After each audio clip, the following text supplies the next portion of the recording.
Boa noite, meus irmãos da Associação Beneficente Espírita Bezerra de Menezes. Nós hoje estamos aqui reunidos para que nós possamos estudar o Livro dos Espíritos na sua introdução, no seu item 8, que vem nos falar sobre a necessidade do estudo para o nosso aprendizado e o nosso entendimento da doutrina. Então, para que nós possamos dar início ao nosso estudo, nós vamos começar lendo a página de preparo do livro do livro Vinha de Luz, com psicografia de Francisco Cândido Xavier pelo Espírito Emmanuel. A página é a 161, o texto é o 70 e o título Guardemos o Ensino, que fala assim: Ponde vós estas palavras em vossos ouvidos. Jesus está em Lucas capítulo 9, versículo 44. Muitos escutam a palavra do Cristo, entretanto, muitos poucos são os que colocam a lição nos ouvidos. Não se trata de registrar meros vocábulos e sim fixar apontamentos que devem palpitar no livro do coração. Não se reportava a Jesus a letra morta, mas ao Verbo Criador.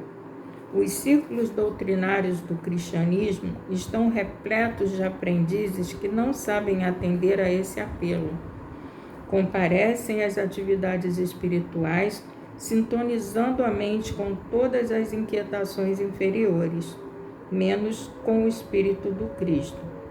Dobram os joelhos, repetem fórmulas verbalistas, concentram-se em si mesmos, todavia, no fundo, atuam em esfera distante do serviço justo.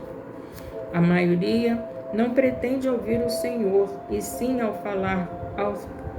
falar ao Senhor, qual se Jesus desempenhasse simples função de pajem subordinado aos caprichos de cada um.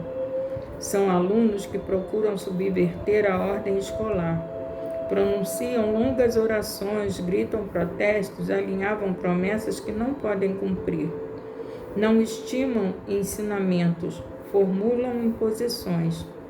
E, à maneira de loucos, buscam agir em nome do Cristo. Os resultados não se fazem esperar.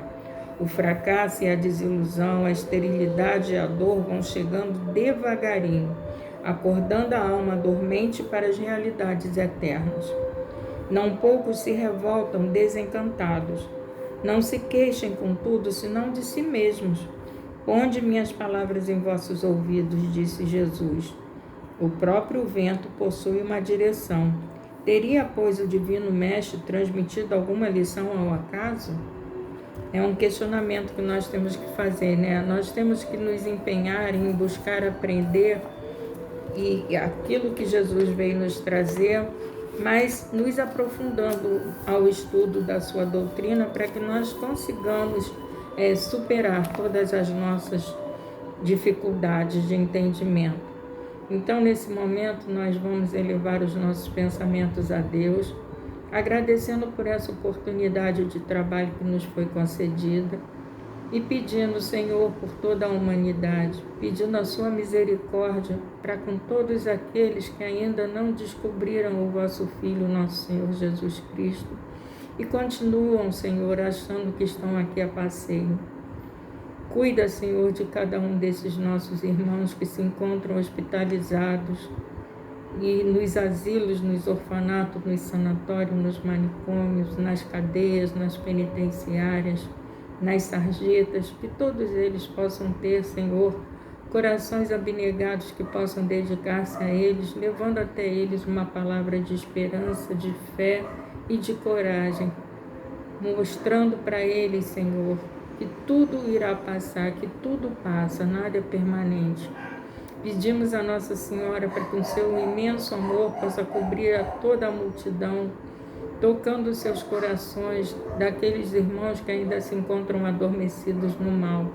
E assim, Senhor, nós pedimos a espiritualidade mentora da BBM, ao meu guia espiritual, aos irmãos que me acompanham, dando-me força e coragem para seguir em frente, que possam nesse momento me orientar, me guiar, me conduzir, me inspirar para que as palavras possam sair simples, claras e objetivas, tocando primeiro o meu coração para tocar o coração de tantos quanto me ouvirem, encarnados e desencarnados.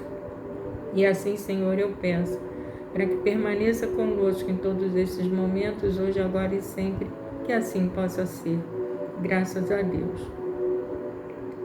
Então, nós vamos dar início ao nosso estudo, como eu já falei, que é o item 8 da introdução do Livro dos Espíritos, começando assim: acrescentemos que o estudo de uma doutrina, tal como doutrina espírita, que nos lança de repente numa ordem de coisas tão novas e tão grandes, não pode ser feito com resultado senão por homens sérios, perseverantes, isentos de prevenções e animados de uma firme e sincera vontade de chegar a um resultado. Ou seja, tem que ter dedicação, nós temos que estudar profundamente, com coerência, buscando realmente os entendimentos de tudo aquilo que nós vamos ver durante o estudo. Não poderíamos dar essa qualificação àqueles que julgam, a princípio, levianamente e sem ter visto tudo, que não dão aos seus estudos nem a continuidade, nem a regularidade, nem os recolhimentos necessários. Saberíamos menos ainda dá-la a certas pessoas que, para não faltar à sua reputação de pessoas de espírito, empenham-se em procurar um lado cômico nas coisas mais verdadeiras, ou julgadas tais por pessoas cujo saber, caráter e convicções dão direito ao respeito de quem se vanglorie de educado. Então, aqui ele vem falando da necessidade que nós temos que ter de continuidade, de regularidade e de recolhimento necessário para que nós entendamos aquilo que nós estamos estudando, para que nós realmente mergulhemos no estudo, para que nós possamos nos aprofundar. Então, tem pessoas que começam a estudar e veem nisso um lado cômico, não acreditam naquilo que estão vendo, nem naquilo que estão estudando. E se vangloriam por isso, quando na realidade deveriam buscar realmente serem educados quando eles pensam que são educados. Portanto, aqueles que não julgam os fatos dignos deles e de sua atenção, que se abstenham. Ninguém sonha violentar suas crenças, mas que queiram, pois, respeitar a crença dos outros. Ou seja, porque tem pessoas que olham, mas não acreditam naquilo que estão lendo e ficam ali, só julgando, só criticando, só achando que aquilo tudo é uma comédia, quando na realidade a gente sabe que a doutrina vem nos esclarecendo profundamente sobre a vida futura. E muitos de nós acham que estão aqui a passeio, quando nós temos que buscar o nosso conhecimento para, ao sermos chamados à pátria espiritual, lá chegarmos com um esclarecimento um pouco mais claro do que é realmente a vida espiritual, que nós estamos aqui de passagem em aprendizado e em melhora de nós mesmos, para que quando voltarmos à pátria espiritual possamos chegar lá melhores do que quando de lá nós saímos. Aí, continuando, o que caracteriza um estudo sério é a continuidade que se lhe dá. Deve-se admirar de não se obter frequentemente nenhuma resposta sensata às questões graves por si mesmas, quando são feitas ao acaso e a queima-roupa, no meio de uma multidão de questões extravagantes. Então, é aquela história, a gente não pode exigir de uma doutrina, como a doutrina dos espíritos, respostas que nós não buscamos entender primeiro o que se passa na doutrina, o que a doutrina se propõe a nos esclarecer. Então, a gente quer respostas em questões que não têm assim grandes fundamentos, e são feitas assim a queima-roupa, são questões extravagantes, são questões que não condizem com aquilo que a doutrina vem nos trazer. Então, essa dificuldade desses irmãos e acabam achando que a doutrina não é uma doutrina séria. Uma questão, aliás, frequentemente é complexa e exige, para ser esclarecida, questões preliminares ou complementares. E a doutrina, ela vem, ela explica e ela complementa sempre. Quem quer adquirir uma ciência deve dela fazer um estudo metódico, começar pelo começo e seguir o encadeamento e o desenvolvimento das ideias. Então, muitas das vezes a gente vê alguém querendo aprender a doutrina, aí o que faz? Vai para um livro, tudo bem, assim, que nós temos que começar realmente do começo, do princípio, que é o Pentateuco, né? Começando pelo livro dos Espíritos, estudando, depois a gente vai para o livro dos Médiuns, depois a gente vai para o Evangelho e assim sucessivamente, para que nós possamos ter uma clareza, um entendimento maior daquilo que nós estamos professando. Porque muitas das vezes a gente vai atropelando tudo e acaba não entendendo nada. Ainda acha que a doutrina é errada, quando na realidade o errado somos nós. Porque nós não temos uma sequência, uma disciplina para estudá-la, né? Então, aqui, continua, aquele que dirigisse por acaso a um sábio uma pergunta sobre uma ciência da qual não sabe a primeira palavra, estará mais avançado?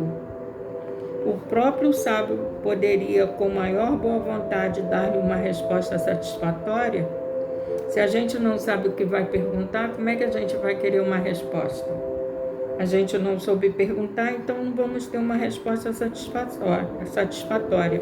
Essa resposta isolada será forçosamente incompleta e frequentemente, por isso mesmo, ininteligível, ou seja, não vai nos esclarecer nada, né? Ou poderá parecer absurda e contraditória, mas nós não soubemos fazer a pergunta. Então, como é que nós queremos uma resposta precisa daquilo que nós não soubemos perguntar? Para isso, a gente tem que saber primeiro aquilo que a gente quer saber perguntar para poder ter uma resposta concreta, uma resposta correta. Ocorre exatamente o mesmo nas relações que estabelecemos com os espíritos. Se quisermos nos instruir em sua escola, devemos fazer com eles um curso. Ou seja, a gente tem que estudar o que os espíritos vieram trazer, né? Mas, como entre nós é preciso escolher os professores e trabalhar com assiduidade, porque às vezes a gente acha que a gente está acompanhado de espíritos que possam nos esclarecer, mas são espíritos brincalhões, que nós não estamos levando a sério, nós não estamos tendo aquele compromisso sério que a doutrina nos pede. Então nós vamos ser realmente acompanhados por espíritos que estão ali só para zombar de cada um de nós, na nossa credulidade. Aí, continuando, dissemos que os espíritos superiores não vêm senão em reuniões sérias e naqueles onde, sobretudo, reina uma perfeita comunhão de pensamento e de sentimentos para o bem. Então vai depender de nós a sintonia que nós queremos. Vai ser com espíritos superiores que vão nos auxiliar naquilo que nós estamos fazendo, ou nós vamos escolher espíritos que possam só simplesmente brincar, dar respostas erradas, nos intuir erradamente. A leviandade e as questões ociosas os afastam, como entre os homens distanciam as pessoas razoáveis. O campo, então, fica livre à turba de espíritos mentirosos e frívolos, sempre à espreita de ocasiões para zombar e se divertir às nossas custas. Então, se nós continuarmos, com leviandade, sem estudar, na ociosidade, a gente só vai acarretar para junto de nós espíritos que pensam da mesma maneira e agem da mesma maneira. Em que se torna, numa tal reunião, uma questão séria. Ali será respondida, mas por quem? Quem que nós queremos que responda aos nossos questionamentos? São espíritos sérios que têm o conhecimento certo e preciso, ou aqueles espíritos que vão falar qualquer coisa e vão nos iludir se nós também não tivermos em busca de um conhecimento mais profundo? A gente tem que raciocinar e pensar nisso, né? É como se, no meio de um bando de alegres folgazões, fôssemos lançar estas perguntas. O que é a alma? o que é a morte, e outras coisas também recreativas. Se quereis respostas sérias, sede sérios, vós mesmos em toda a acepção da palavra, e colocai-vos em todas as condições necessárias. Só então obtereis grandes coisas. Sede mais laboriosos e perseverantes em vossos estudos. Sem isso, os espíritos superiores vos abandonam, como faz um professor com os alunos negligentes. Então, meus irmãos, a chamada é para que nós levemos a sério os nossos estudos da doutrina, e qualquer estudo que nós venhamos a fazer, que nós tenhamos seriedade neles, para que nós consigamos realmente obter um resultado preciso, um esclarecimento sério, para que nós tenhamos um entendimento também sério, um entendimento correto de tudo aquilo que nós estamos estudando. Então, a gente precisa ter essa disciplina, essa coerência, essa continuidade, essa assiduidade, para que nós consigamos estar acompanhados por espíritos que têm o mesmo perfil que nós temos, de responsabilidade, de assiduidade, né? Para que nós tenhamos um esclarecimento muito maior daquilo que nós estamos buscando aprender.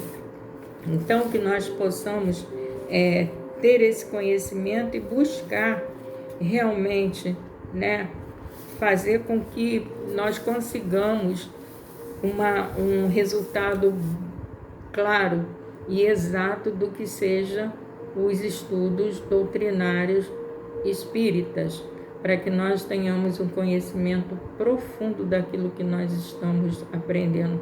Nós nunca sabemos nada, mas se nós buscarmos com afinco mesmo, pelo menos um pontinho assim de luminosidade dentro do estudo nós vamos ter. Só depende de nós, de querermos aprender ou não.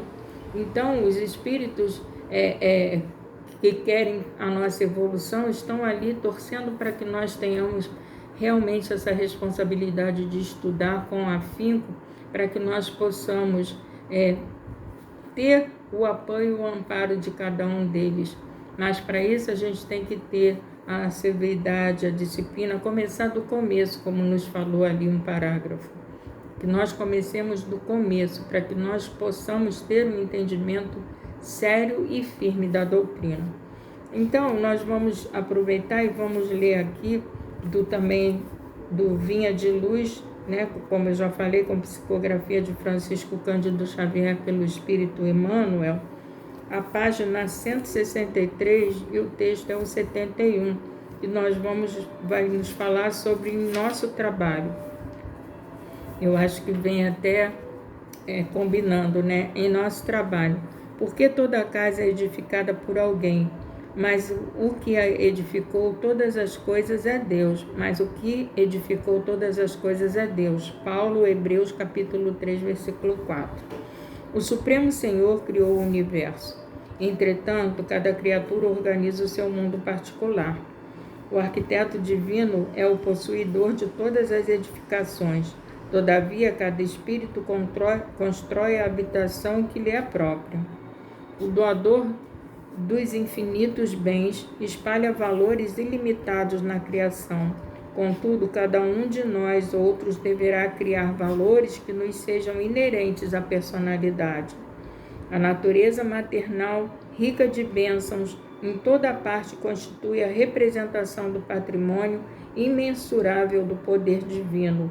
E, em todo lugar onde existe alguém, aí palpita a vontade igualmente criadora do homem, que é o herdeiro de Deus. O Pai levanta fundamentos e estabelece leis. Os filhos contribuem na construção das obras e operam interferências. É compreensível, portanto, que empenhemos todo o cuidado em nosso esforço individualista nas edificações do mundo, convictos de que responderemos pela nossa atuação pessoal em todos os quadros da vida. Colaboremos no bem com o entusiasmo de quem reconhece a utilidade da própria ação nos círculos do serviço, mas sem paixões destruidoras que nos amarrem às ilhas de isolamento. Apresentemos nosso trabalho ao Senhor diariamente e peçamos a Ele destrua as particularidades em desacordo com os seus propósitos soberanos e justos, rogando-lhe visão e entendimento. Seremos compelidos a formar o campo mental de nós mesmos, a erguer a casa da nossa elevação e a construir o santuário que nos seja próprio. No desdobramento desse serviço, porém, jamais nos esqueçamos de que todos os patrimônios da vida pertencem a Deus. Então, Deus nos dá a possibilidade, de sermos aquilo que nós queremos, mas nós temos que ter o cuidado de sermos o melhor dentro das nossas possibilidades, formar o nosso patrimônio dentro das leis divinas, para que nós sejamos vitoriosos. Então, nesse momento, meus irmãos, nós vamos elevar os nossos pensamentos a Deus, agradecendo mais uma vez por essa oportunidade, agradecendo aos Espíritos que aqui estiveram comigo, me auxiliando, me orientando, me guiando, me esclarecendo, para que eu pudesse passar a vocês com clareza e simplicidade tudo aquilo que nós vimos no Livro dos Espíritos, no item 8 da sua introdução. E todos aqueles que puderem, possam pegar também o livro e vejam se entenderam da mesma maneira que eu entendi. E eu peço, Senhor, para que continue iluminando e tendo misericórdia de toda a humanidade. Que nosso Senhor Jesus Cristo, com seu imenso amor e com o ensinamento que Ele veio nos trazer, possa permanecer nos orientando, nos guiando e nos conduzindo ao redil das ovelhas que se encontram ainda perdidas. Que nós possamos, dentro daquilo que nós já conseguimos entender, auxiliar aqueles irmãos que se encontram na retaguarda, buscando auxiliá-los na sua caminhada em direção ao Cristo Jesus. Olhai, Senhor, por todos aqueles que se encontram em sofrimento, amenizai as suas dores, Senhor, dando-lhes força e coragem para continuarem na luta, mas sem olhar para trás, Senhor, porque olhando para trás nós não vamos alcançar o objetivo da oportunidade reencarnatória que nós estamos tendo. Erramos no passado e continuamos errando no presente, mas sabemos, Senhor, que se tivermos a oportunidade de reparar esses erros, nós podemos dar continuidade à nossa caminhada. E assim, Senhor, pedimos para que permaneçam conosco em todos esses momentos da nossa vida, hoje, agora e sempre, que assim possa ser. Graças a Deus. Obrigado, Senhor.